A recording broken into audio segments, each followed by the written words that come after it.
Take Sige, two. take two. Take two. Good morning, ma'am. This is our proposal, our presentation, ma'am. Flashcards sa the system.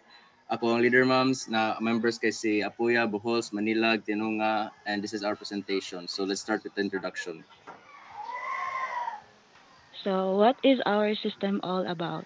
The flashcard study system is a proven tool for retaining memory and breaking down complex topics. This system provides an interactive way through creating, managing, and sharing flashcards and quizzes. Diba, flashcards have been widely used as a tool for improving memory retention and simplifying difficult concepts. Pero instead of the traditional paper flashcards, mom, is our proposed system modernizes this approach by making it digital and interactive. Next slide, please. Now let's move to the problem statement. Students need an organized and time efficient way to effectively review and retain their learning. Existing study tools with most current features don't offer enough personalization and flexible study habits, making it quite challenging for students to study in a way that best fits their needs and learning style. An example, Annie, is in our system, students can create and organize their own study set based on their individual needs. Unlike other tools, mom, that provide a fixed set of flashcards, our system allows students to modify and update their study set anytime. Additionally, students can generate custom quizzes from their study set, enabling them to focus on specific topics they need help with. Next is the scope and limitations. So, ang nasa mo system is scope and limitations. Wait, di ko kabasa. Ano naman yan? Okay. So first, users can register with OTP verification and change their password and modify details of their account. Second, flashcards within the particular study set can be created, organized, and deleted in one click with quick access to modify or update content. Third, enables flip-through of flashcards for effective review and generates quizzes on the study set created.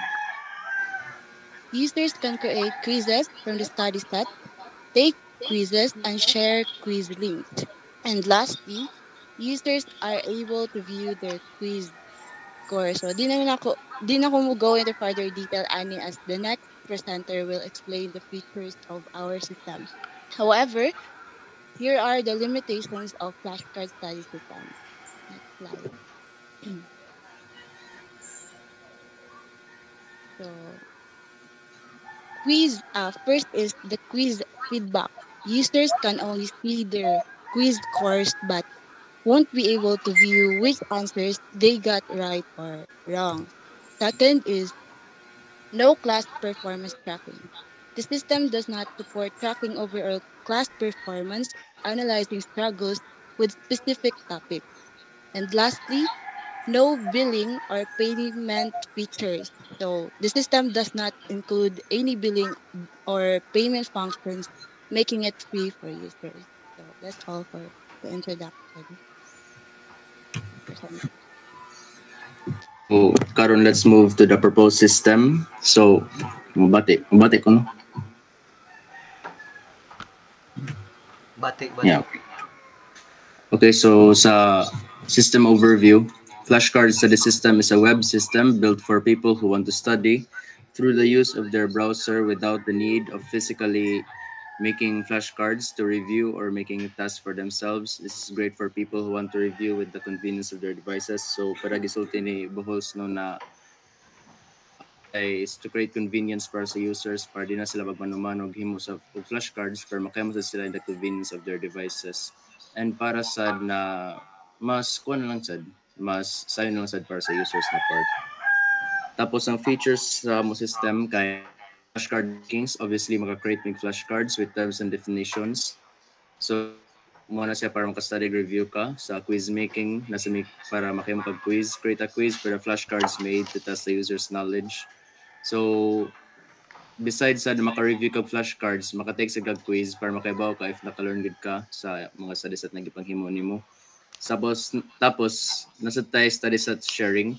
So sa pag-login sa ka user, if mag-imo sa mga set of flashcards, that's called a study set sa mo system.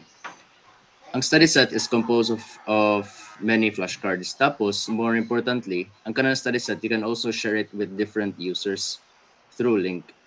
Tapos, not only that, pag share nimo ang mga users na makadawat sa link kay maka-review sila sa study set, maka-take sila quiz, tapos makakuha sila score sa kanang quiz ana.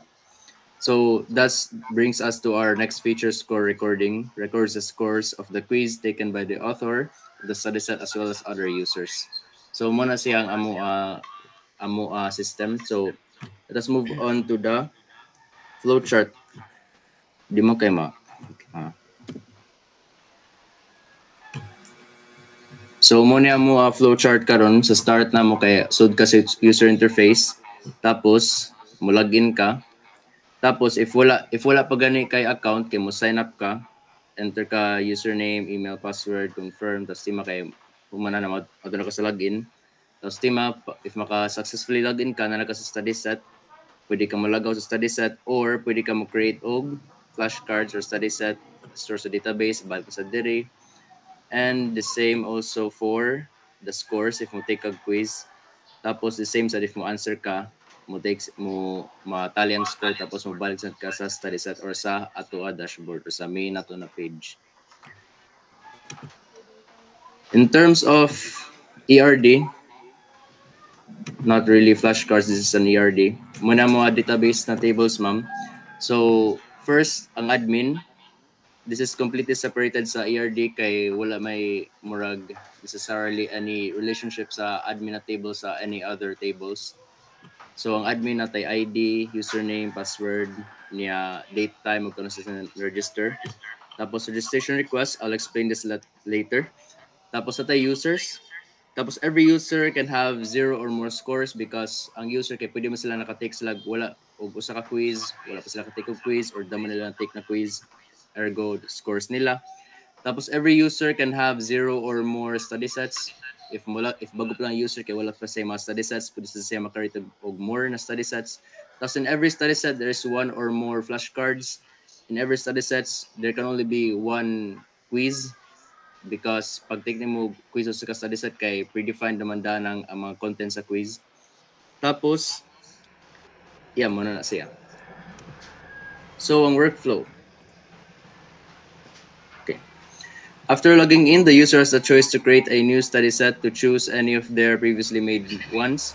In the study set, they can choose to add more flashcards, update the terms and definitions, modify the quiz. Tapos, pag modify nila sa quiz, maka-add sila new choices sa multiple choice exam. I forgot to mention day, ma'am, na ang amo quiz di ay sa flashcard is going to be a multiple choice exam. That's why if mag-edit ka sa quiz kay predefined daan ang answer ang question which is ang definition, tapos maka-add na ka new choices, ma'am. Tapos upon sharing it to other users by link, the users can choose to review the study set and proceed to take the quiz. Afterwards, the author of the study set can see the scores of the users who took their quiz. Ang nakagamit sa DANI, ma'am, para pag-share ni mo study set kay para sa setting niya sa kuan sa teacher o student na setting. So what if ang teacher kay gusto siya mag-share og study set sa mga students para maka-review sila and maka-take sa quiz. Tapos para sa na makatali sa score daan, tapos naman nanay basyan daan ng maestro or maestra. So, let me go back aray sa flowchart or rather sa ERD kaya I'm going to explain kung sa ang amo paagi sa OTP.